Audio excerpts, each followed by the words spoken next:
Boa noite a todos.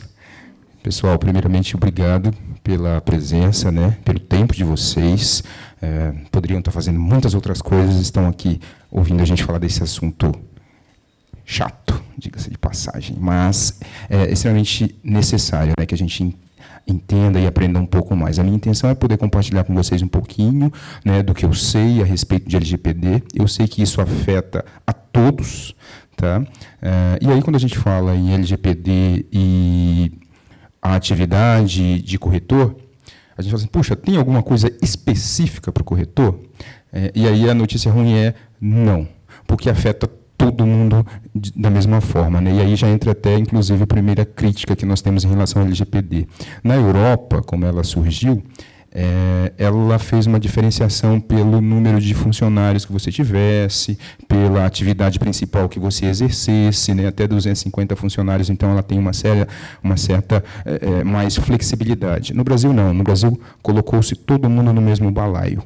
Então, se você exercer uma atividade econômica e, para isso, você utilizar dados pessoais, você está sujeito à aplicação da LGPD, tá? Então, qual que é a intenção aqui hoje? É a gente falar um pouquinho, principalmente sobre os conceitos, né? E aí, no final, eu vou falar um pouquinho também sobre as eventuais medidas, as famosas boas práticas, né? O que eu devo praticar para me preservar, né, e para que eu ganhe essa confiança do meu cliente em relação ao tratamento dos dados pessoais. Ela veio para ficar, embora haja uma torcida muito grande para que ela não se enraize, é fato dado, até porque vem de cima para baixo, aquele efeito dominó. Tá? Nesse sentido, olha que legal que eu trouxe aqui. Esse mapinha mostrando como é que está a adequação no mundo da LGPD. Então, você tem aqui no roxo mais forte os países que estão fortemente adequados, e aí, conforme o roxo vai enfraquecendo, né, significa que está menos adequado. Reparem que aqui na América do Sul nós temos a Guiana Francesa, exatamente por causa da França, né? Então, ela está bem adequada. E nós estamos entrando agora aqui no circuito, ficando mais preocupados com a proteção de dados pessoais. Trata-se de uma cultura, então não é algo que a gente vai transformar da noite para o dia, né? A lei ela foi sancionada, está na vigor desde 2018, então já parece que não, já se passaram 5 anos, né? Voaram esses 5 anos, então ela já está em vigor, e nós estamos nessa caminhada, todos nós. Olha só que coisa interessante, essa frase aqui, né, é atribuída a esse matemático inglês que chama Data is the new oil. Ele foi muito feliz nessa expressão, e eu sempre começo com ela para mostrar e para a gente refletir sobre isso. Ó. A retirada de óleo, né, e agora a gente tem a retirada de dados pessoais. Por que a retirada de óleo é uma metáfora muito feliz? Porque, assim como no petróleo, você não precisa do petróleo cru. Uns precisam da gasolina, outros do diesel, outros do querosene, do piche, né? Do isopor. Então, tudo isso você tira do mesmo petróleo. Com os dados pessoais é a mesmíssima coisa. Um utiliza o CPF, o telefone, outro precisa dos dados comportamentais do comprador, né? E assim por diante. Você pode combinar dados e assim por diante. Tá certo? E, às vezes, o que nem é interessante para você em relação a dados pessoais é muito importante para mim e para a minha atividade. Tá? Daí que essa metáfora com os dados, dos dados com o petróleo é muito relevante. E aí, para início de conversa, eu vou falar um pouquinho sobre os conceitos que são importantes a gente entender. Essa lei ela se inspira na GDPR, que é uma lei britânica, e os britânicos eles são conhecidos internacionalmente por ter um direito um pouco diferenciado, que ele é mais embasado em princípios do que em regras, né? Então, eles trazem muitos conceitos e muitos princípios. A gente vai ver essa dinâmica fortemente estabelecida na LGPD, tá ok? Olha só que legal. Então, se a gente for trabalhar com conceitos. Primeiro, o que são dados pessoais? Aí nós temos lá. Eu procurei simplificar o máximo possível para que nós entendamos. Dado pessoal vai ser toda informação capaz de individualizar alguém. Ponto. Tá? Dado pessoal é CPF? É. Dado pessoal é RG? Também. Dado pessoal é a falta de cabelo? Pode ser. Se a gente estiver numa sala cheia de gente cabeludo e tiver uma pessoa sem cabelo, e eu disser, é a pessoa sem cabelo da sala, Essa informação vai ser suficiente para identificar ela dentro desse contexto? Vai. Então, se vai, é dado pessoal nesse contexto, tá? Então, pra gente, e por que eu faço essa introdução? Para que a gente não fique preso achando que dado pessoal é só CPF, só RG, só e-mail, tá? Então, dado pessoal tem que ser avaliado de acordo com o contexto, tá certo? Dando sequência, além do dado pessoal, nós temos um outro cara que aparece aqui, que é o dado pessoal sensível, tá? O dado pessoal sensível ele tem uma diferença pequena, porque ele é um dado que ele pode acarretar, e a utilização dele pode acarretar alguma discriminação, seja ela religiosa, política, racial, tá? Então, o dado pessoal sensível, ele existe, é uma subcategoria, e para a gente tratar ele, a gente precisa de um pouquinho mais de cuidado. Essa é a lógica. Posso tratar dado pessoal? Posso. Posso tratar dado pessoal sensível? Posso, mas para isso eu preciso de um pouquinho mais de cuidado, tá bom? Dando sequência, a lei, ela traz uma outra figura, a figura do titular de dados. Para que a gente entenda, outra distinção, titular de dados sempre vai ser uma pessoa física. Se a gente se relaciona com uma empresa, se a gente está tratando dados de empresa, opa, eu, um CNPJ, eu já fico um pouquinho mais relaxado. Não se aplica a LGPD a dados de empresas, tá bom? Então, sempre vai ser uma pessoa natural.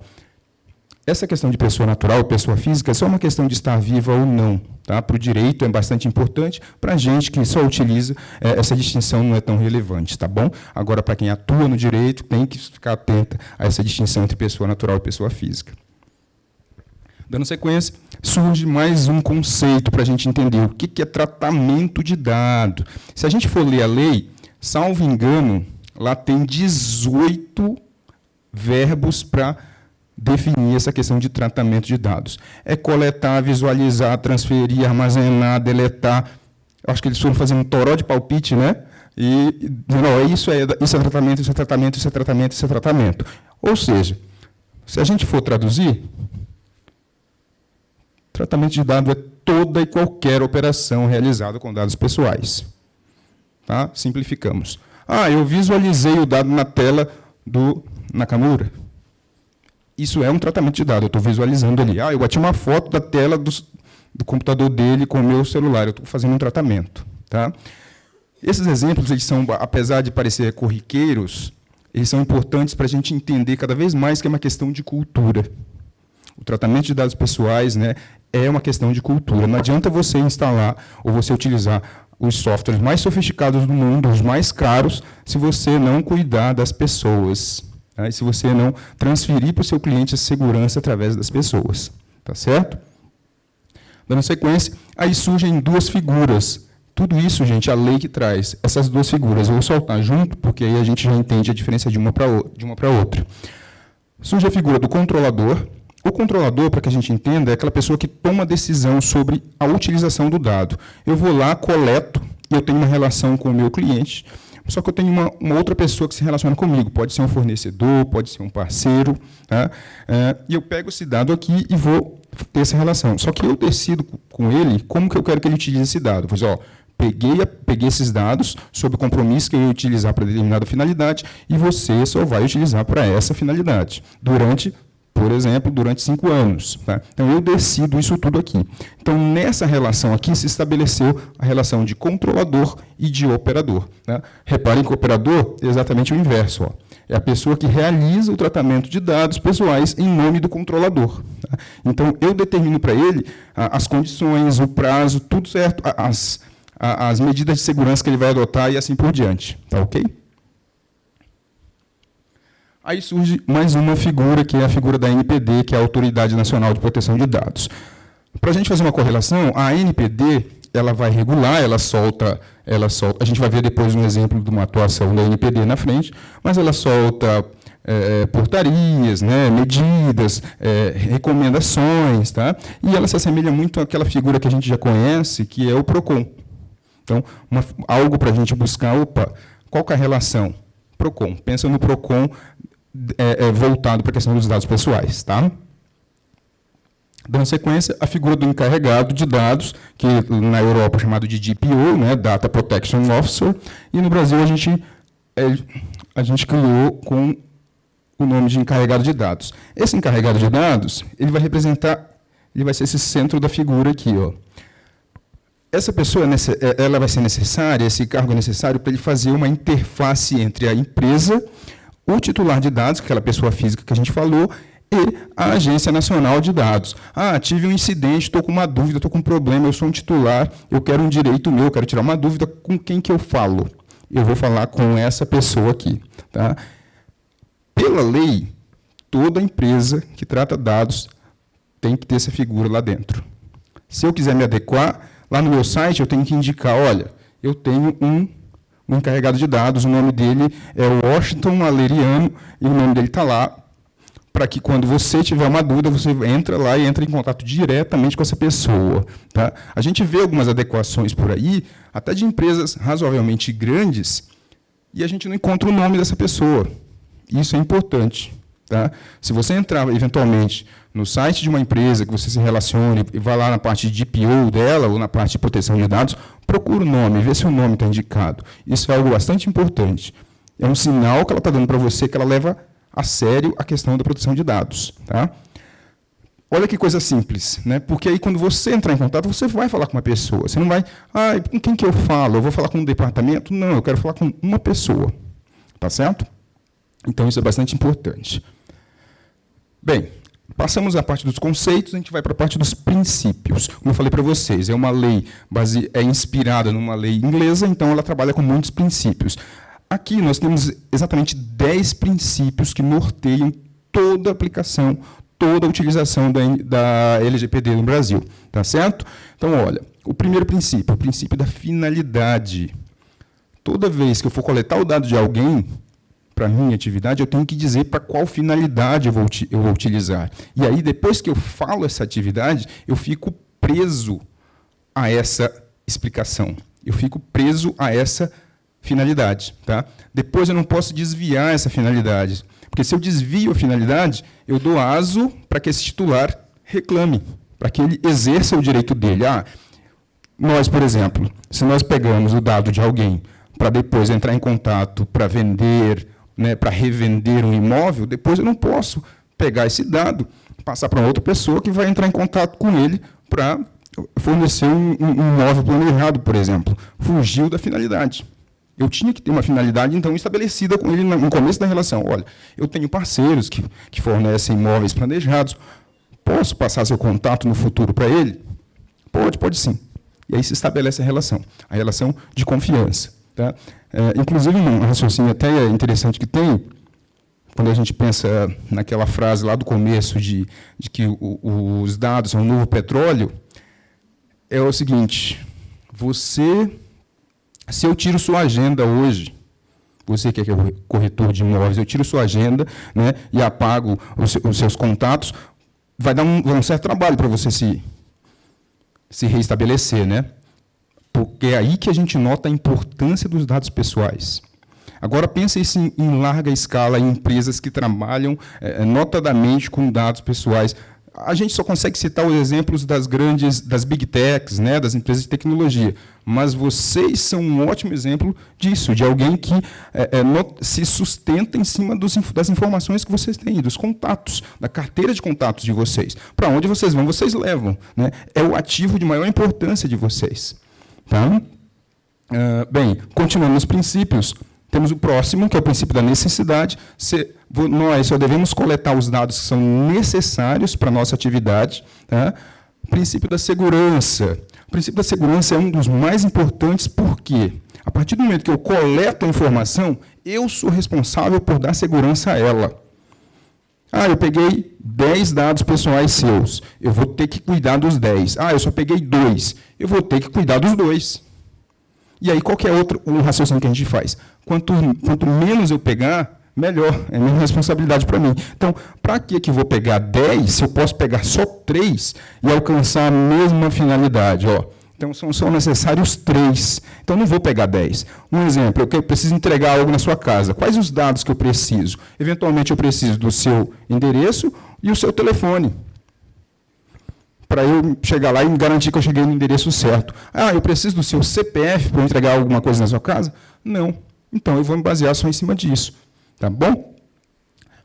Na sequência, nós temos a transparência, que é eu vou usar seu dado para trás, tais finalidades, por tanto tempo, explica. O acesso livre. Aqui, o acesso livre, ele está dizendo assim, o titular de dados ele pode, a qualquer momento, acessar e saber quais dados você tem a respeito dele, para que você usa. Tá? Ele se comunica muito com a transparência.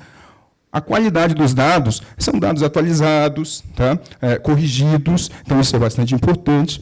A prevenção se relaciona muito com a segurança. Então, na medida que eu tiver medidas que eu previna danos ao seu dado, vazamentos, incidentes de forma geral, eu estou tomando cuidado com o princípio da prevenção. A adequação, tratar esses dados de forma adequada, dando segurança adequada também para eles. Né? Se eu tenho, por exemplo, dados de biometria, isso vai exigir de mim também um cuidado maior. Tá bom? E a não discriminação. Não discriminação se relaciona muito com a questão de... um exemplo que a gente utiliza muito hoje em dia é precificação por regiões. O cara mora em determinada região, para quem mora, ou o cliente que vem dessa região, eu faço um preço diferenciado para ele, ou maior ou menor. Isso é uma certa discriminação. Tá? Então, a lei veda esse tipo de tratamento discriminatório. Tá bom? E a responsabilização também se relaciona com o princípio da segurança. Utilizei e houve um incidente, eu vou ser responsabilizado. Então, isso está diretamente relacionado lá com as sanções. Dando sequência, os direitos do titular. Esse aqui eu vou passar bem rapidinho. Olha só, quantos direitos surgiram. O direito de acesso aos dados, esses direitos são todos relacionados lá com os princípios que a gente viu. Então, ele vai ter direito a acessar os dados, vai ter direito a confirmar se existe tratamento de dados, vai ter direito a corrigir os dados, também tem direito a reclamar caso ele tenha dado uma determinada finalidade e descoberto que a finalidade foi desviada. Tá? Então, ele vai lá, eu te dei os dados para você fazer determinada coisa, e agora eu descobri que você está fazendo outra coisa com esses dados, eu reclamo. Entra em contato com aquele DPO que o nome está indicado lá, por isso que é importante, fala assim, olha, fulano, né, eu não quero cancelar nada, minha relação com você, nem nada, eu só quero reclamar, eu quero que você ajuste determinadas coisas aí. Recebi uma ligação que eu não esperava. Né? O mesmo sentido, reclamo e peço para corrigir. Olha só, o direito de oposição também. O direito de oposição é no caso da discordância da utilização. Né? Caso discorde de um tratamento feito sem seu consentimento e o considere irregular. Depois a gente vai falar de consentimento. Porque quando a gente fala de LGPD, as pessoas pensam assim, tudo é consentimento, então se eu pegar o consentimento da pessoa, está resolvido o meu problema. E aí a gente vai começar um pouquinho a entender que não é bem por aí. Tá? Mais um pouquinho, o direito de revogar. A revogação também, ela se dá no ambiente do consentimento. Daí que o consentimento não é não resolve todos os problemas, porque se eu acordar num dia, como dizia minha avó, de ovo virado, eu vou lá e revogo o consentimento.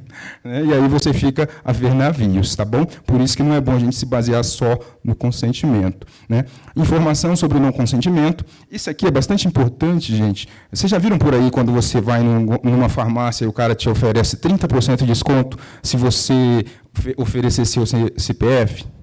Aí você fala assim, e se eu não der? Aí ele fala, você vai perder 30% de desconto. Né? Aí, inclusive, esse já foi caso analisado pelo MP, onde ele entendeu pela desproporcionalidade desse desconto. Assim, puxa vida, no mercado onde as margens são cada vez mais estreitas, faz sentido você estar dando 30%? Na verdade, o cara está comprando o teu dado por conta desses 30%. Né? E aí, a Drogaria Araújo, de Minas Gerais, ela foi multada pelo Ministério Público a reembolsar quase 8 milhões de reais em 2018. Por conta dessa política, que eles chamam de política de fidelidade. Tá? A gente vai ver um pouquinho mais adiante. Informação sobre o compartilhamento, isso aqui é super importante, o exemplo que eu dei para vocês sobre, eu tenho parceiros aqui que fornecem imóveis planejados. Então, eu já informo o titular logo de saída. Posso fazer? Eu tenho parceiros, posso fazer isso? Tá bom? A portabilidade, essa portabilidade aqui, ela se aplica muito. Essa portabilidade é exatamente igual àquelas dos bancos, tá? Das redes sociais, agora tem, né? Eu quero levar todos os meus contatos, as minhas informações, as minhas fotos para uma outra rede social, eu posso levar. O pessoal dos aplicativos, os motoristas de aplicativos também têm esse recurso, caso eles queiram sair, por exemplo, da Uber e levar aquele score que eles têm, eles podem levar da Uber lá para 99 e assim por diante. Tá? É um direito de portabilidade, o direito de eliminação dos dados e, aliás, eliminação parcial e eliminação total. Tá? É um direito também que ele tem em alguns casos. Reparem que, em alguns casos, você não vai conseguir eliminar esses dados, você não pode. A lei te obriga, inclusive, a mantê-los. Tá? Exceto em caso do consentimento, em alguns outros, o titular pode pedir, olha, eu quero que elimine, aí você vai lá e elimina. Em outros casos, você vai ter que dizer para ele, olha, infelizmente eu não posso eliminar. Tá? A lei me obriga a manter. Tá certo? Hipóteses de tratamento. Isso aqui também é importante, olha só. Nós temos 10 hipóteses, que a gente chama aqui no jargão profissional de bases legais. São essas 10. Para a gente, essas 6 aqui é que são importantes. As outras 4 podem esquecer, elas têm mais a ver com entidades públicas e tal. Tá bom? Então, nós vamos falar basicamente dessas 6 aqui. Dessas 6, gente, a mais importante, que as pessoas dão mais importância, o consentimento e esse legítimo interesse aqui. Tá? E aí esquece um pouquinho dessa aqui, ó, que é bastante importante, execução de contrato e procedimentos preliminares. Vamos falar um pouquinho do consentimento, porque é aquilo que a gente falou ainda agora. Quando eu falo em tratamento de dados, todo mundo fala, se eu pegar o consentimento, resolve tudo. Não resolve tudo, porque tem a hipótese da revogação. E aí, se revogar, dá problema. Tá certo? O consentimento ele precisa ser livre, precisa ser informado. Tá bom? Tem um slide lá para a gente vai falar disso. Então, nós temos o consentimento, o cumprimento de obrigação legal ou regulatória, então você precisa ter, porque a lei te obriga a ter, então você precisa ter. E isso aqui também serve como uma base. E na maioria dos tratamentos, você não necessariamente é obrigado a ter apenas uma base. Você pode ter 2 bases de tratamento, 2 bases legais para tratar esses dados. O que isso significa? São permissivos. Eu trato por esse e por esse motivo. Tá? E aí nós temos a execução de contrato. Eu vou firmar um contrato com a pessoa e eu preciso entrar em contato com ela. Pronto, você já tem a base aqui. Mas ela não consentiu. Não precisa do consentimento. Você tem a execução do contrato, ou os procedimentos preliminares. Você dá uma ligada para ela e fala, fulano, eu tenho um contrato aqui para assinar, você dá uma passada aqui para a gente assinar. Repara que já está tendo esse tratamento de dados, e você já está autorizado, porque você já tem a base legal. Tá? Exercício regular de direitos tem a ver com as questões judiciais, né, logicamente. A proteção da vida do titular ou de terceiro também tem a ver com, eu encontrei alguém que está desacordado, o celular dele está aqui do lado, preciso ajudar. A LGPD vai me proibir de fazer isso? Não vai. Vou ali pegar para ligar para alguém, é o fulano de tal que está aqui, né, e fiz o tratamento para aquela finalidade específica muito pontualmente. Tá certo? E o legítimo interesse. O legítimo interesse ele acaba sendo assim outra tábua de salvação que as pessoas falam, mas precisa ser usado com parcimônia, né? Para ele não virar um saco imenso que a gente coloca tudo que não couber nas outras 5, né? Para a gente não trazer para o legítimo interesse. Até porque, se a gente utiliza ele também vai nos obrigar lá na frente a fazer uma coisa que a gente chama de relatório de impacto. Né? Eu utilizo pelo legítimo interesse, e vou jogar tudo aqui no legítimo interesse. Não cabe no consentimento, não cabe no cumprimento de obrigação, eu vou jogar no legítimo interesse. Mas tem que tomar cuidado por causa do bendito do relatório de impacto. Tá certo? Dando sequência, esses 4 aqui são menos relevantes. Para as nossas atividades, né, tem a questão de proteção ao crédito, tem as políticas públicas, órgãos de pesquisa e a tutela da saúde por profissionais de saúde. Olha só, e aí o consentimento ele precisa ter essas 4 características aqui. Toda vez que eu for coletar o consentimento de alguém para utilizar os dados desse alguém, esse consentimento precisa ter essas 4 características. Ele tem que ser livre, ele tem que ser informado, tem que ser inequívoco e para finalidade determinada. Só aquela questão da finalidade que nós falamos. Tá? Daí, é muito importante que ele seja por escrito. Kleber, só vai funcionar se for por escrito? Não necessariamente, porque às vezes não tem como você coletar isso por escrito. O ideal é que seja. tá? Que isso te resguarda na hora de uma eventual rescisão, né, de uma revogação desse consentimento, tá certo? Mas você pode, como a relação de vocês ela é baseada nessa confiança que existe entre o teu cliente e você, show de bola, tá bom? Olha só, olha que nós temos o legítimo interesse.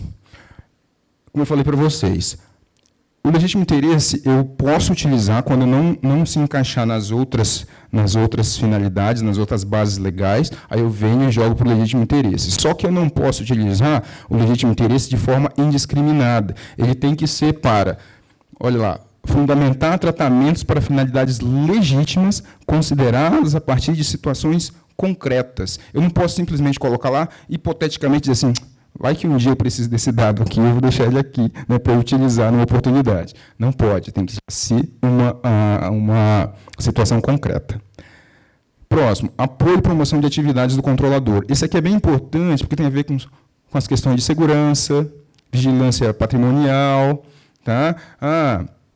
Nesses casos, eu preciso do consentimento do titular? Não preciso. Eu posso usar com base no legítimo interesse. Tá certo? Só que aí volta lá para a questão do relatório de impactos que eu preciso ter. O que é esse relatório de impacto, afinal de contas?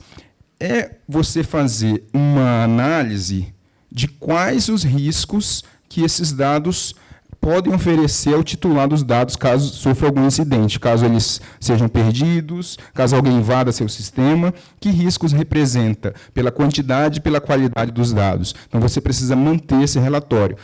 A lei fala que a ANPD, aquela agência nacional, pode chegar e cobrar de você. Só que você não vai ficar esperando. O ideal é que você faça de saída, né, que a gente chama dentro da lei de Privacy by Design. Logo na hora que você começa um projeto, você já tem que antever, puxa, e se acontecer um incidente aqui? Que riscos estão envolvidos nesse negócio? Então, você já sai de antemão, já está com um passinho à frente. Tá bom? Na sequência, proteção em relação ao titular do exercício regular de seus direitos ou prestação de serviços que o beneficiem, respeitadas as legítimas expectativas dele e os direitos e liberdades fundamentais. Então, essa utilização aqui, baseada no legítimo interesse, é em defesa do titular de dados, não tem a ver com você. Você está usando para ajudá-lo, muito parecido com aquele exemplo do acidente.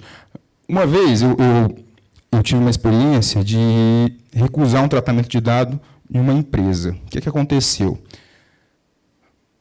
Um banco entrou em contato com a empresa e falou assim, olha, eu quero de vocês a lista de funcionários, porque a gente vai oferecer para eles condições diferenciadas para empréstimo, com desconto em folha. Aí chegou para a gente, eu falei assim, puxa, mas o que tem a ver uma coisa com a outra? Aí o advogado do banco falou assim, não, é legítimo interesse, é em benefício deles que você está fazendo. Né? Ele quis alegar isso aqui, é em benefício deles, já que vai ser um desconto, vai ser um empréstimo com taxa diferenciada mediante desconto em folha. Aí a minha pergunta foi, como que eu justifico isso que é em benefício deles? Você acha que todos os funcionários entendem que um empréstimo é um benefício? Alguns podem entender que não é um benefício, que está querendo tirar dinheiro dele, porque ele não vê o empréstimo como benefício. Então, com base nisso, eu falei, negativo, não pode ser por aqui.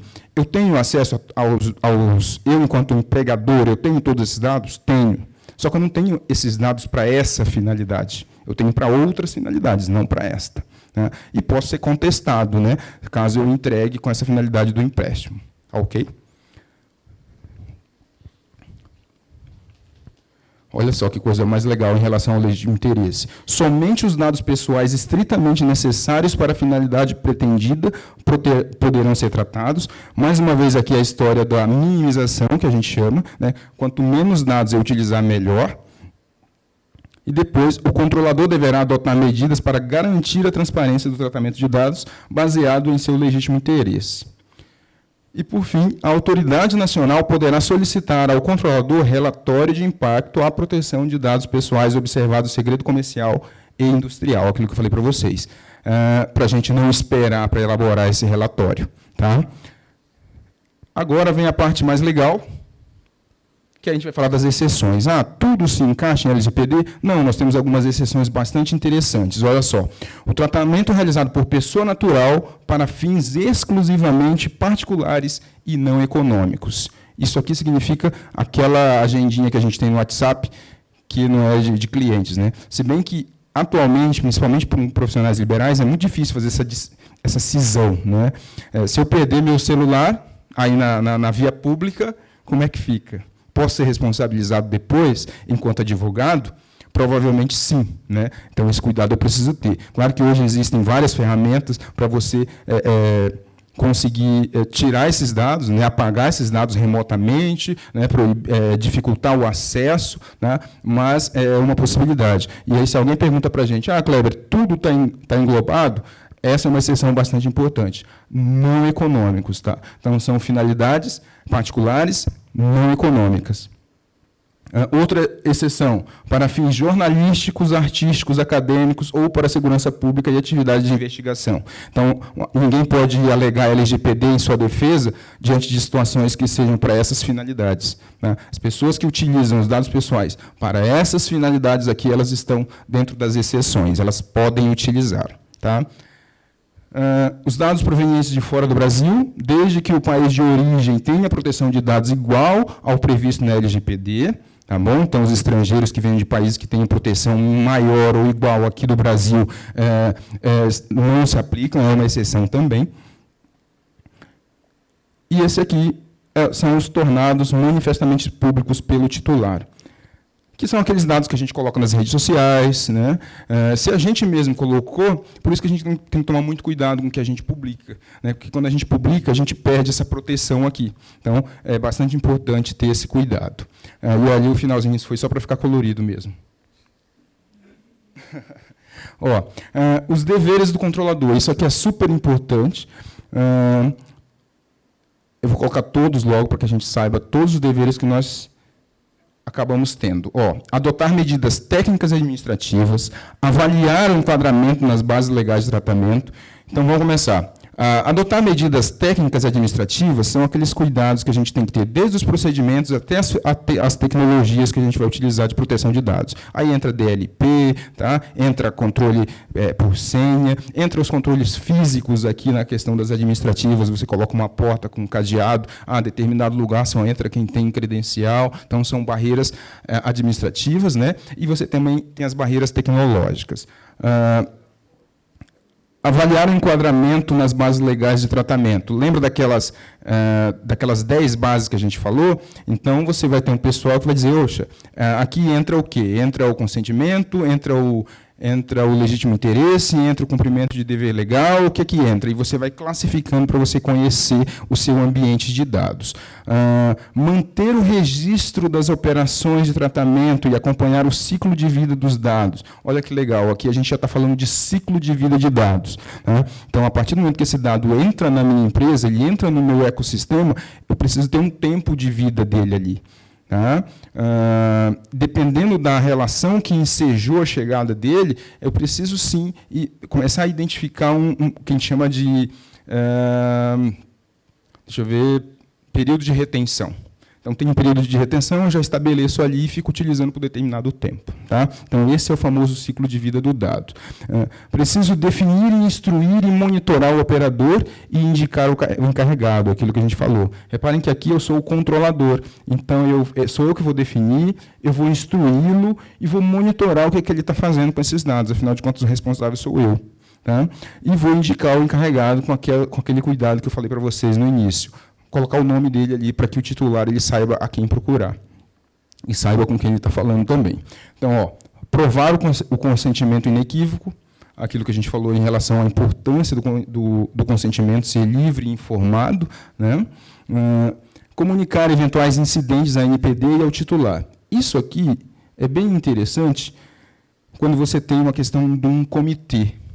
É todo tipo de incidente que eu vou informar a autoridade? É todo tipo de incidente que eu vou sair loucamente mandando e-mail ou ligando para os meus clientes dizendo que aconteceu alguma coisa? Não. Eu preciso avaliar, né, junto com esse comitê, ou até sozinho, ou com o meu advogado, e verificar assim, puxa, primeiro, conhecer meu ambiente, saber quais dados vazaram, a qualidade desses dados, a quantidade desses dados e o potencial danoso desses dados. Quando eu falo em potencial danoso, eu quero entender quais os riscos que esse vazamento pode ocasionar aos titulares. Esses dados que pegaram daqui, pode alguém fazer uma compra em nome dele?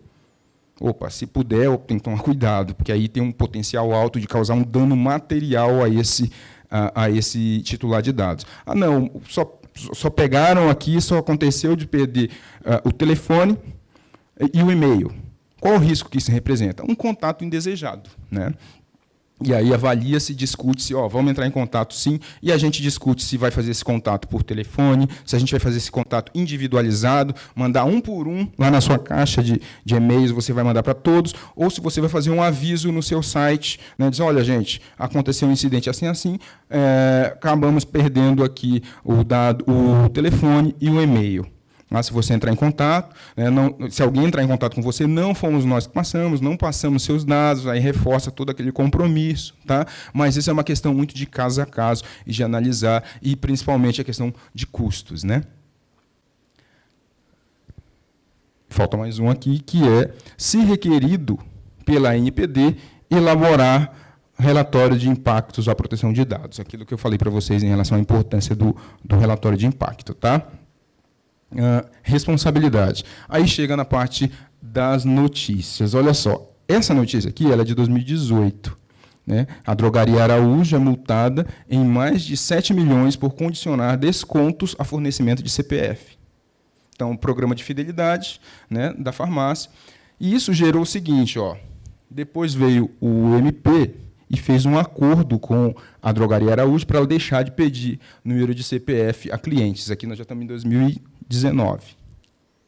Tá? Na sequência, olha só que legal, a gente teve a atuação da NPD, já em 2023.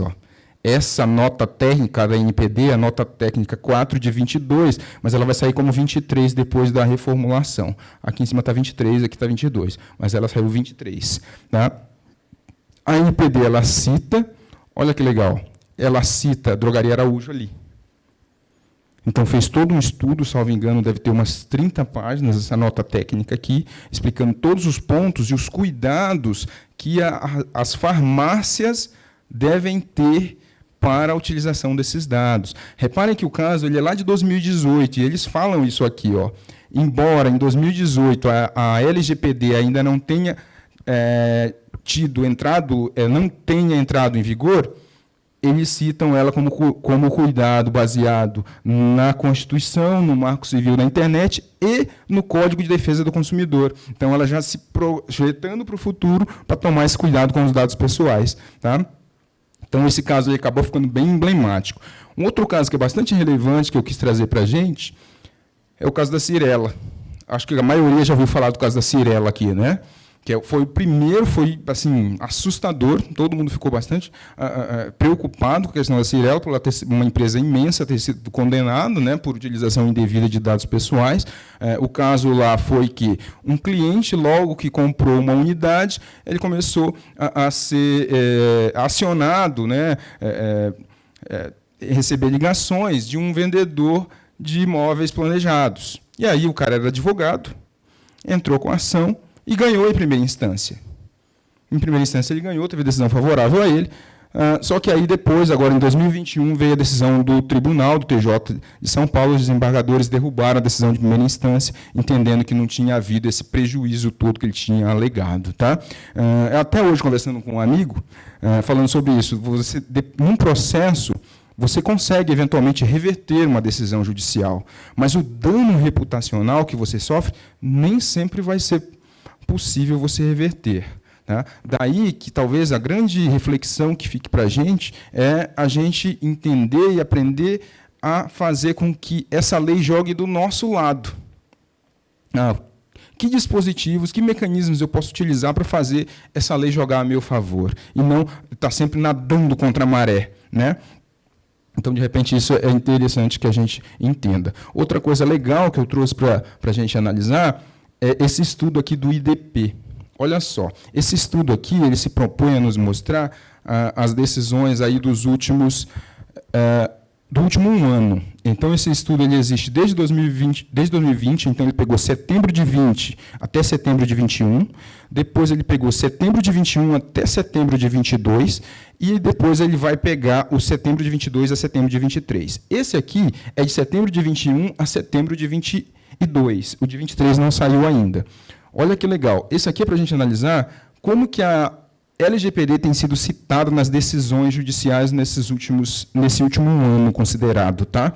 Então, ele pegou assim, 1.789 decisões que citaram, de alguma forma, a LGPD. Entre todas as decisões, em todas as esferas, civil, trabalhista, né, penal, enfim, teve 1.789 que citaram a LGPD de alguma forma.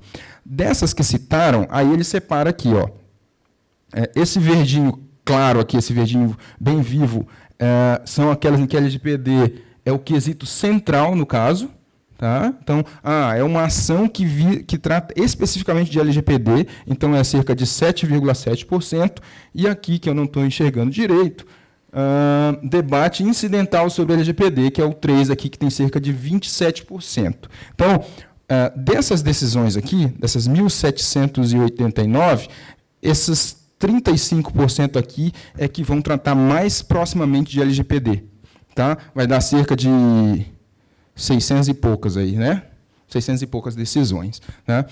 E aí, com isso, a gente já consegue avaliar o grau de maturidade que a jurisprudência, né, que os tribunais estão dando à aplicação da LGPD. No começo, a gente achou que seria algo assim do tipo dano moral, né, que em todo lugar a gente enfia. Então, a gente viu esse movimento, chegando a LGPD, a gente quis enfiar em tudo quanto é lugar, mas agora o judiciário está chegando e dizendo, não, segura aí que não é bem por aí. Um exemplo bem interessante que eu notei foi a utilização dela na esfera trabalhista. Eu vi dos dois lados.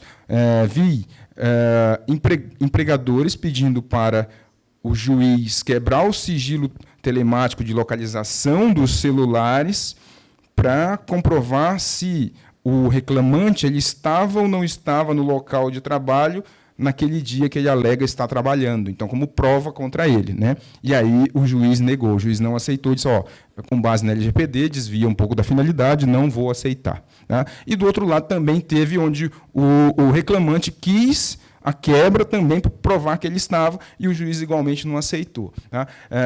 Eu imagino que no futuro isso acabe sendo flexibilizado, exatamente pelo exercício regular de direitos que a gente viu lá em uma das possibilidades. Tá certo? Então, era isso aqui que eu queria trazer para vocês. O que nós temos aqui de importante? As medidas administrativas e tecnológicas que a gente pode adotar para se adequar, para reduzir os danos, né, como eu falei para vocês, e me comprometi de trazer um pouco das boas práticas. Tá? Eu não vou falar de boas práticas tecnológicas, porque eu não tenho nem cacife para isso. Tá? A minha intenção é falar um pouquinho para vocês das medidas e boas práticas administrativas. Eu tomei a liberdade de pegar as dicas aqui da Abrainc, Associação Brasileira de Incorporadoras. Tá? Então, todas essas dicas aqui que a gente vai ler vieram de lá. Tá certo? Então, são boas práticas pessoais e que, de saída, não vai nos custar nada.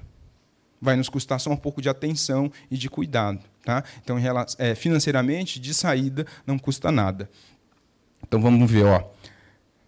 Quais que são as ações. Conscientizar os colaboradores sobre a importância de adequar-se à legislação por meio de palestras, treinamentos e workshops. Então, só o fato de vocês estarem aqui hoje já conta como isso aqui. De graça, né, Edgar? Obrigado. Olha só, mapear os processos organizacionais que utilizam dados pessoais. É conhecer seu ecossistema, né? Outra ação, avaliar os processos mapeados e identificar os pontos de melhoria e adequação. Tá bom? Então, são outras. E aqui tem os objetivos, que cada uma delas implica. Outra ação, elaborar políticas específicas de proteção de dados pessoais. Nomear o encarregado. implementar o canal de contato para receber requisições de direitos de titulares, além de contar com uma ferramenta para tanto. Aquilo que eu falei, o meu encarregado vai ser o Edgar, coloca o nome dele lá e coloca o endereço para você falar com ele, o endereço de e-mail, preferencialmente. Não vou colocar um telefone, inclusive porque se eu tiver algum problema, imagina a quantidade de ligações que vai ter para esse telefone. Esse telefone vai ficar congestionado. E você tendo uma caixa de e-mails, as pessoas mandam para ali, para o nome da pessoa específica, e aí conseguem ser atendidas. Tá? Então, inclusive, isso também tem que ser avaliado no momento dessa tomada de decisão aqui. Que mais? Revisar as medidas de segurança da informação, reforçando os contatos e os controles e ferramentas, se necessário. Tá? Treinar colaboradores e corretores, conforme necessário, sobre os novos procedimentos adotados. O que mais que eu tenho de ações que eu posso adotar? Avaliar os contratos com terceiros que tratam dados pessoais para a incorporadora. Esse caso aqui tratava-se da Abrainc, né? Então ela vai falar da incorporação. Alterar os processos conforme os pontos de melhoria identificados, isso aqui é importante. Quando a gente fala em adequação da LGPD, lembra que a gente falou sobre cultura e que é uma coisa demorada? A gente usa muito aquele do PDCA, né? Que você planeja, age, faz e depois revisa. E aí você fica naquele ciclo de melhoria contínua, tá certo? Então, com a LGPD, chegou para ficar, você faz a primeira vez, a intenção é que você tenha, periodicamente, que refazer esse ciclo. A gente entende que, com o passar do tempo, essa volta ao ciclo ela fica menos trabalhosa, fica mais tranquila de fazer, até porque a cultura já está se instalando. O que mais que eu tenho aqui? Atribuir a base legal, né, para cada um dos processos mapeados, isso aqui é importante. Elaborar relatório de impacto, caso seja necessário. Tá? E aditar contratos. Aqui eu analiso os contratos, em algum lugar aqui eu avalio os contratos, acho que era anteriormente, e aí depois, se for o caso, eu vou aditar esses contratos para a gente se resguardar. Falar assim, opa, isso aqui está me expondo muito. Né? Eu sou o seu operador, e essa relação aqui, no caso de vocês, acontece muito exatamente com as incorporadoras, eventualmente, né? Porque elas querem passar a responsabilidade toda para vocês. Fala assim, cuidado é todo seu. Né? E, aí, eventualmente, existindo um contrato, é importante ter essa questão de fazer o aditivo contratual para verificar se essa responsabilidade está sendo distribuída de forma adequada. Tá? Salvo engano, acabamos. Gente, obrigado pela atenção. Eu fico à disposição se vocês querem fazer mais alguma pergunta. Nós temos o que mais de... Uns 10 minutinhos para pergunta?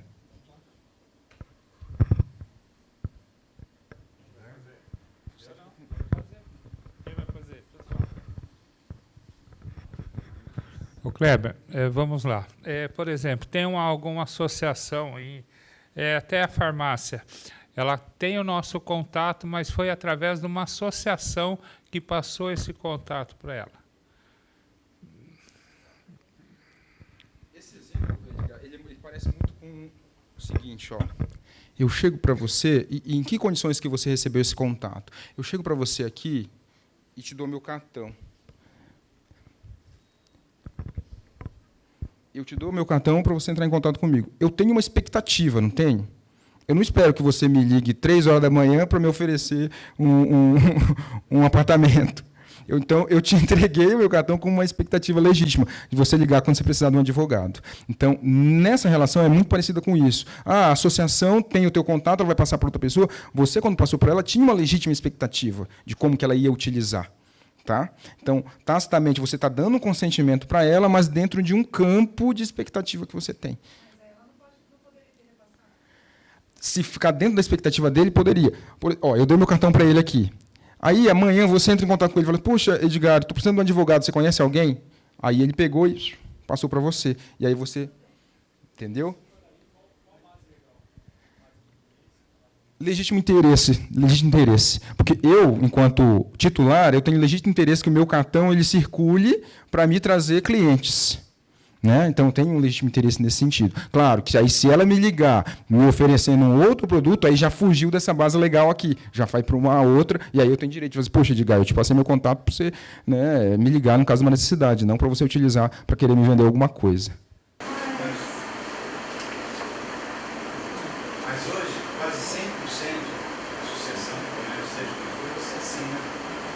autorização que, caso eles precisem usar, como propaganda comunista. Exatamente. Isso. Isso. Aí a gente entra naquela preocupação que a gente teve lá, da questão do desvio de finalidade e da desproporcionalidade, né? Porque se você chegar na associação e dizer, não, eu me recuso, aí vai dizer, então você não pode usufruir aqui das nossas benesses, né? E, em última instância, isso pode até causar algum problema para ela, porque ela está te excluindo em virtude de você permitir ou não a utilização dos seus dados, né? Eu acho que se a gente crescer em maturidade, a gente vai chegar à conclusão de que isso não pode ser feito. E o inverso disso, quando você liga para uma pessoa para oferecer, por exemplo, um imóvel, com toda a educação muito dentro do horário do comércio comercial, e a pessoa vem com muito de perto na sua mão. Ela também não poderia. Olha, é bem interessante, e eu acredito que vocês devem passar muito por isso, né? E é um cuidado que tem que ter. A gente fala assim, se você ligou uma vez e a pessoa recebeu a ligação e pergunta assim, inclusive, a gente está sempre nos dois lados, a gente pode estar nos dois lados, né? Uma vez a gente está do lado da mesa, outra vez no lado de lá.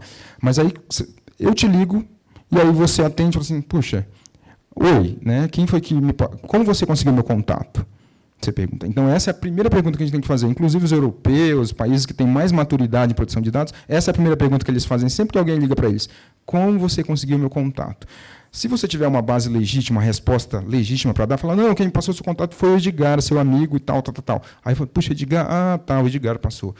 Aí você entra. Você fala, então, eu estou te ligando porque eu acho que você tem interesse, assim, assinado.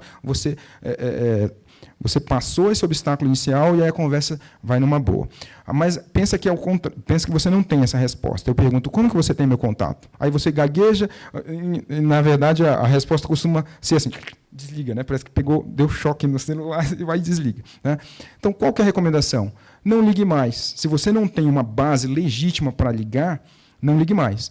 Se você ligou uma vez, convenhamos que não vai dar um dano moral, não vai ter esse prejuízo todo. Não vai acontecer nada. Oi. Então, no caso, o que acontece muito no nosso ramo, às vezes o cara vê uma placa, um imóvel que você pôs lá, e de repente o cara, eu vou descobrir quem é o dono. E se ele foi lá e procurou na internet, não sei aonde chegou, o cara o titular do dado, ele pode vir, de repente, contra... Deixa eu entender seu exemplo. O titular está vendendo um imóvel... Tem uma placa da imobiliária, tá, no imóvel de terceiro, você está alugando ou vendendo ele. Aí passa um colega, um corretor lá, de vez ligar para você, que de repente você tem uma exclusividade, uma coisa e tal, ele descobrir o dono do imóvel. Tá. Sem ligar para o cara e falar, não, eu estou te ligando porque eu vi a placa no imóvel, você está vendendo na rua tal, não sei o que lá. O titular dos dados, então é o dono do imóvel, ele pode entrar contra... Ele pode, assim... Poder entrar fica parecido com aquela dali. Poder, ele pode. A chance dele levar alguma coisa mínima. Tá? Mas ele pode se opor, dizer, olha, eu não te autorizei a entrar em contato comigo, né? Como que você conseguiu meu contato? Exatamente. Por quê? E aí, para ilustrar essa sua pergunta, aquela questão da Cirela é bastante importante. Porque da Cirela, a discussão depois ficou em torno disso. Fala assim, o titular de dados não comprovou o dano, porque o fato de um vendedor de imóvel planejado ligar para ele não causou dano. O máximo foi aí um desconforto, né? Não havia necessidade. Agora, se alguém tivesse feito um empréstimo em nome dele, né, aí a coisa fica bem pior. Depois eu volto lá. Na verdade, a pergunta tem que ver com a preferência. Exemplo, eu tenho um indivíduo que tem um imóvel que está no mercado que vendeu, descubro ele por um acesso que a gente tem com a empresa, e a gente prepara para ter esse acesso. E, de uma maneira, olha, o senhor tem esse interesse e tal, aí eu pergunto, como é que você obteve esse mercado? Eu vou falar a verdade, eu sei que o senhor não está vendo, é o motivo do senhor pelo meu cadastro na prefeitura. Isso é legítimo ou ilegítimo? Essa base que você acessa pela prefeitura é pública? É um acesso público? Não. É pago. É pago, sim. Não é. É pago. Somente para ampliar. Quando você faz assim, Você tem acesso, você tem O público tem o registro do imóvel. Ó, Mas é público. O público é registro. Mas é A que eu estou prefeitura dizendo, eu não. tenho como buscar esse acesso. Vai ser isso aí, mas é limitado de lugar. Não é a Nós estamos perguntando como buscar. A pergunta é essa. Olha que legal. Porque nós temos essas duas possibilidades. Ó, nós temos duas possibilidades. Fica muito parecido. Ó, fica muito parecido com a questão assim, a base é pública, eu fui atrás, eu enquanto corretor, e vi que você tinha interesse em vender ou alugar seu imóvel, eu fui atrás. Quando eu chego em você, repara que eu estou indo para te oferecer algo relacionado ao teu interesse. Tá? A minha pergunta sobre se é público facilitaria muito. Mas digamos que não seja. Aí eu entro naquela base do legítimo interesse de novo, igual o exemplo do cartão. Porque eu tenho interesse de vender ou de alugar meu imóvel, né? Você disse, olha, eu posso dizer que foi fulano que deu? Bem, eu estou confortável. Mas eu quero perguntar para você de maneira objetiva. Eu descobri o senhor porque tem um imóvel que está disponível, e eu descobri o senhor pelos meios públicos, que é o cartório de registro e a prefeitura. Tudo bem? O cara pode processar por isso? Ele pode, inclusive, responder para você, ó, tudo bem, como que a gente pode se perseguir? Já era, já. Isso, aí a coisa continua. Mas ele não pode, ele falar, como que você me conseguiu e querer me processar só porque eu estou perguntando para ele? É essa a pergunta? Isso, também ele não pode. Ele pode até trucar você e dizer, olha, não entra mais em contato comigo, não autorizei. Tá? Mas não vai, a chance de acontecer alguma coisa com você é ínfima. Por quê? Você estava... Isso, você parou ali e detalhe, mesmo que você, digamos, ele insista nisso, você diz, não, era para o teu interesse, eu vi que você estava querendo alugar o imóvel, tá? O serviço para ele. Tem muita relação com esse, pensem sempre no exemplo do cartão de visitas quando eu deixo com alguém, tá? O que é muito importante a gente ter em mente, isso que você falou, ser transparente. Se eu não tenho resposta, se eu não tenho uma base sólida para informar ao titular, é melhor ser transparente e dizer, olha, não, desculpa, foi engano, enfim, né? Mas não incomodá-lo mais se você não tem uma base sólida para informá-lo. Washington. Somos uma agência, a gente trabalha para incorporador, para imobiliária, para o corretor. Eu queria saber, no geral, em qual padrão a gente se enquadra, né? Nós somos co-controlador, o incorporador é o controlador. Digamos que ocorra um incidente. Primeiro quem responde é o incorporador, depois a gente. Como que fica isso? Né? Porque até então o corretor pode pegar o dado que eu passei para ele ali e oferecer o que ele quiser. Né? E aí eu acabo respondendo com isso. Né? Essa aqui eu transfiro para a Juliana. Qual que é aquela resposta mais clássica do direito, Juliana, que a gente tem? O depende, né? É um caso danado. Mas a sua pergunta é muito boa, porque tem isso, né? Daí a importância da gente ver contratos, revisar contratos e analisar se as responsabilidades estão atribuídas da forma certa. Tá? Em regra, quem vai responder é o controlador. Só que, às vezes, o titular de dados ele não é obrigado a saber quem é o controlador daquela relação. Né? De repente, eu tenho contato com o Edgar aqui direto, e eu tenho relação com ele, eu penso que ele é o controlador. E aí, acontecendo alguma coisa, apesar de ser você é o controlador no nosso exemplo, e o Edgar é só a ponta aqui que eu tenho contato. Se acontecer algum problema, eu vou nele, eu enquanto titular. Vou, Edgar, aconteceu assim, assim, assado. Ele pode me ressarcir, ele pode me atender os meus direitos, né? Só que aí depois pense numa situação de indenização, de ação judicial, que dê todos os problemas possíveis, ele pode te chamar para o polo passivo, né? Ou então ele pode atender o meu pedido e depois ele vai atrás de você, que a gente chama de regresso. Tá? Claro que se isso não tivesse embasado no contrato. Quando você embasa no contrato, você diminui todo esse caminho aqui, porque você já coloca, olha, em caso de incidente, o operador ele tem tantas horas para me informar, né? Ele que vai se responsabilizar, enfim, pode tudo, como a gente brinca, papel aceita tudo. Aí vai depender de você analisar, né? Colocar o teu corpo jurídico nisso e fazer uma análise para dar uma equalizada nesse contrato. Cleber,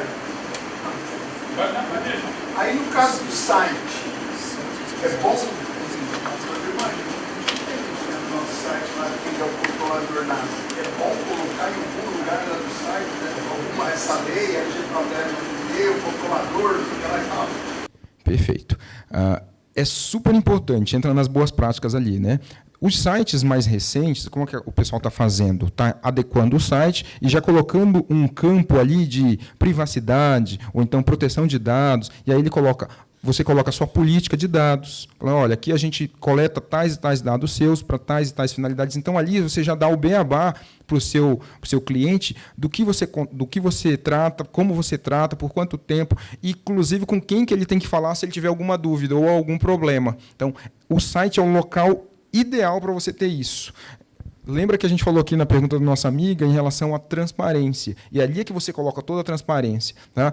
E entra como aquele movimento que a gente falou, de você trazer a lei a seu favor, trazer para o seu lado. E é um exemplo que a gente usa muito, muito frequentemente. Você lembra da década de 90, quando surgiu o Código de Defesa do Consumidor, o CDC, que o pessoal ficou meio assustado, falou, puxa vida, e agora? Agora vou ter que entregar uma série de coisas aqui que antes eu não me preocupava muito. Né? A LGPD é a mesma coisa. Quem foi que se sobressaiu ali no advento do CDC?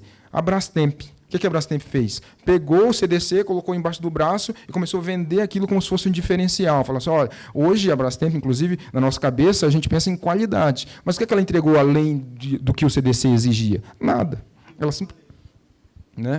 Ela só, olha, está aqui, gente, tudo isso aqui para vocês, tudo aqui para vocês. Então,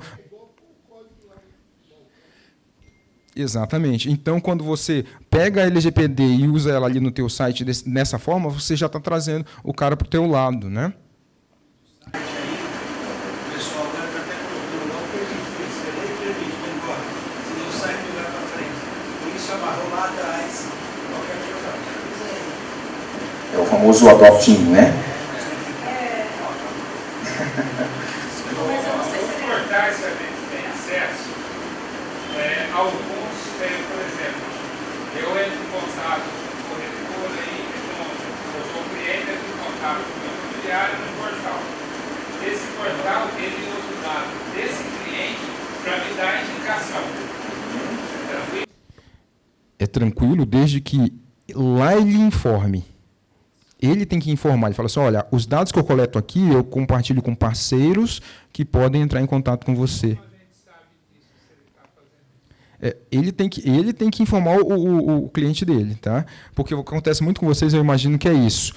Ele passa, por exemplo, o dono de um determinado empreendimento, né? Porque ele tem a house dele, tem. É o próprio portais, Reserva Real, Tá, entendi. Entendi. Então, a política dele com o cliente, tá? Por isso que ele tem que informar lá de saída em benefício da transparência. Falar, olha, eu coleto seu dado aqui e eu vou passar para parceiros que vão entrar em contato com você para falar sobre esse assunto. Tá? Agora, é diferente do que nós falamos. Se eu entro em contato com ele para falar de um outro assunto, eu estou fugindo daquela transparência lá. Você, por exemplo, o Jardim tem imobiliário, o cliente entra no imóvel dele, que é mais ou menos igual às características. Aí ele usa o dado desse cliente dele e me manda no meu e-mail da imobiliária falando indicação. Esse cliente tem o mesmo perfil do imóvel seu. Entendeu? Então o cliente não era dele, não vem através do meu cliente, através dele. Aí, entrando no teu exemplo, a responsabilidade dele é avisar o cliente naquele momento lá. Eu vou passar seu dado aqui para parceiros, para outras, né, para atender essa sua busca aqui, caso eu não tenha para te atender, por exemplo. É bem nessa ideia que você. Mas é o portal, não é ele. Não, você falou que é o site da imobiliária dele lá. Não, o portal, por exemplo, a gente tem vários portais. Tá? Então vamos pôr um portal, chave na mão, por exemplo. Eu anuncio a Rita, o Nakamura, o Jardim, todo mundo fala Mas de o que você está explicando, a responsabilidade dele. Não. Estou falando que cada um de nós anunciamos esse portal. Sim. O portal usa o dado do cliente, ele vai clicar no imóvel dele, tá? É do Jardim, só clicar no portal, chave na mão, vamos pôr. Aí esses chaves na mão, como eu também assino, a Rita assina, e nós temos o mesmo perfil do imóvel, ele vai pegar e vai passar para mim, vai passar para a Rita, vai passar para o Nakamura, ele passa para todo mundo. Para vocês entrarem em contato com ele. Não com ele. Não, com o cliente, para eventualmente oferecer um imóvel que tenha as mesmas características. Tá. Esse portal, ele tem por... Aí a gente vê dois interesses. Primeiro, o interesse do portal, e tem o meu interesse quando eu entro nesse portal e sinalizo, falo, puxa, eu quero imóveis aqui, então para isso eu vou deixar meu contato. É daí que é o cartão. Eu deixei para essa finalidade. Aí que eu te falei aquilo. Caso entre para me falar de outra coisa, eu falei, não, mas não foi para isso que eu deixei lá. Repara que eu tenho uma expectativa. Nós, como imobiliária, para nós publicarmos uma chave marrom, por exemplo, eu tenho que ter uma autorização do cliente para poder publicar lá. Porque a partir do momento que eu publicar lá, a responsabilidade não é minha. Porque ele vai... Qualquer um pode pegar os dados. Exato. E se Agora, aí é o que a gente vai cair na nossa seara. Lógico que quem está aqui, se for corretor autônomo, tem interesse, deve ter ética, porque se fosse os chatos da vida, ele não estaria aqui. Mas quando você tem uma imobiliária, aí você tem total responsabilidade em tudo que você faz. Então, se você pega os dados para a incorporadora, se você pega para a construtora, com quem você pega, cai tudo sobre a imobiliária. E quando é um corretor autônomo, muito incorporador acha mais fácil passar para o autônomo que vai pagar menos, e aí, só que aí ele está... Isso é interessante. Só que o risco não é só seu, né? Quando ela resolve passar para você, ela está assumindo um risco. O que eu tenho vivido no mercado é que parece que sempre a culpa é do corretor, né? A culpa é sempre de quem está lá na ponta. Qualquer coisa eu ponho a culpa nele. Só que não é bem assim. Né? Pelo CDC e pelo LGPD, se eu tenho relação com a imobiliária, com a incorporadora, enfim, eu vou me relacionar com ela. Depois ela se entende com você, porque é dever dela dizer, olha, eu estou te passando esses dados, toma esses cuidados. Tá? É responsabilidade dela, sim. Tá? A imobiliária assume esse ela assume. Isso. Então, aqui, quando é corretor autônomo, com esse cuidado com os dados. Exato. Era justamente isso que eu ia perguntar, se na base de interesse, esse dado ele entra para a construtora ou para a incorporadora e ele é repassado para o corretor. Esse dado ele pode, de alguma forma, ter uma intermediação a nível de que seja legal compartilhá-lo ou, em momento algum, isso é efetivo. Ele pode ser compartilhado. Lembra que a gente falou da transparência? Se lá na hora que eu coleto, digamos que você nem tem interesse, tá? Eu tenho só uma plataforma de coleta de dados ali, onde as pessoas entram para entrar no meu site, para elas acessarem o site, eu condiciono, falo, ó, preenche seus dados aqui. Tá? E aí eu digo, ó, eu vou coletar seus dados aqui para tais e tais finalidades. Parceiros podem entrar em contato com você para oferecer coisas daqui. Quando a pessoa aceita, ela está me dando esse consentimento. Tá? Então, olha só essa base, é o consentimento. Então, quando você entrou no meu site, você consentiu que os meus parceiros entrassem em contato com você. Tá? Uma outra, que é diferente desse exemplo que o Edgar trouxe aqui, que é quando eu entro lá, na verdade, eu quero que alguém entre em contato comigo. Então, eu não estou dando o consentimento. É um legítimo interesse meu, porque eu estou entrando lá e dizendo, ó, quem tiver determinados produtos com X características, entre em contato comigo. Claro que se eu atingir a minha finalidade, quando o próximo que entrar em contato, eu digo, ó, já consegui comprar, já não precisa mais me ligar. Tá? Então, cria-se um contrato aí meio tácito. Nesse caso, seria como eu procuro. Eu vou lá no site, eu procuro. Aí qualquer um que entrar comigo tem. A diferença de eu vender, né? Isso. Tá? Então, de acordo com a dinâmica que se estabelecer na relação, a gente consegue encaixar na questão das bases que você falou. Né? Posso ir por consentimento, posso ir por legítimo interesse, posso ir para a execução de um contrato, né? Os procedimentos preliminares a um contrato. Tá? Então, nessa análise aí que a gente vai determinar para onde que vai. Por exemplo, no meu site, o cliente entra e tem 7 fotos. Se ele quiser ver mais fotos, ele tem que cadastrar, deixar o telefone e e-mail. Com esses dados aí, eu posso passar para parceiros. Você tem que informar ele. Tá? Isso, aí você informa. Ó. Eu posso usar a imobiliária minha tranquilo. Tá? Isso. Você tem os dois caminhos. Ou você coloca assim, ó, a partir daqui, para você passar dessa linha para cá, você tem que preencher o formulário. Tá? Depois que você preencher esse formulário, eu vou entrar em contato com você e eu não passo seus dados para mais ninguém. Essa é uma possibilidade. A outra possibilidade é, depois que você preencher para cá, eu posso entrar em contato com você e também posso passar seu contato para outras pessoas. Inclusive, aí se a gente for falar de uma adequação mais assertiva, a gente fala de granularidade. A granularidade vem de grão, né? O cara pode te autorizar, eu posso autorizar você a entrar em contato comigo e posso proibir você de passar meu contato para outro. Tá? Então, pela LGPD, inclusive, quando eu vou fazer uma adequação mais aprofundada, eu tenho que, inclusive, contemplar essas possibilidades. Tá? Eu posso ligar, terceiro pode ligar, eu posso fazer transferência internacional. Então, quanto mais você estourar essas possibilidades, melhor para você. Significa que essa adequação está mais legal. Tá? A última agora. Portaria. Eu chego lá no condomínio, a gente tem que se apresentar. Mas não obrigatoriamente nossos dados precisam ficar registrados lá. Certo? Correto. Legítimo interesse deles. Eles podem, pela base do legítimo interesse, de segurança, eles podem alegar, não pode acessar. Para você acessar, né, que é particular, aí você tem que se identificar. Claro que aí, para ele está chamando uma baita de uma responsabilidade. Lembra que a gente falou? Né? A gente vê muito hoje portão com biometria, para você entrar e tudo. E aí a pergunta é, como que eles estão guardando, armazenando, onde estão armazenando esses dados? Tá? Então, ele tem direito, sim, de proibir você, porque é uma propriedade particular. Né? E é legítimo interesse, tem câmera ali filmando e tudo. Os meus dados, se eu não quiser que fique armazenado, eu posso solicitar para que eles deletem. Na base do legítimo interesse, você poderia. Ele pode alegar para você que ele não tem meios de fazer isso imediatamente. Tá? Mas você tem, sim, essa prerrogativa de fazê-lo. Vai dizer, então agora paga. Ou então, se ele pegou só seu CPF, o seu RG para você entrar, e falou, me devolve meus dados pessoais. É um direito seu. Tá? Você pode pedir de volta.